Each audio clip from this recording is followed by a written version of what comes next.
আরেকটি বিষয় তোমাদের আগেই জানিয়ে রাখি, তোমরা যদি সফল হও তোমাদের জন্য ফুলের মালা অপেক্ষা করছে। অনেকে অনেক কথা বলবে, আমি জানতাম তোর দ্বারাই সম্ভব, আরো নানাবিধ সুন্দর সুন্দর কথা তোমার জন্য অপেক্ষা করছে।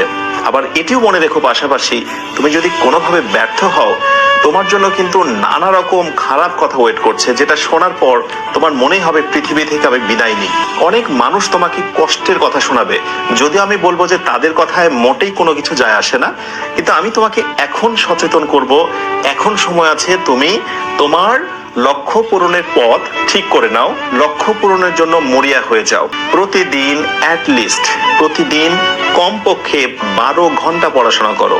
কত ঘন্টা? 12 ঘন্টা পড়াশোনা করো, এর থেকেও বেশি হতে পারে। এবং সঙ্গে আরেকটি বিষয় অ্যাড করবো, শুধু পড়াশোনা করলে হবে না, শারীরিক সুস্থতা রেখে পড়াশোনা করতে হবে।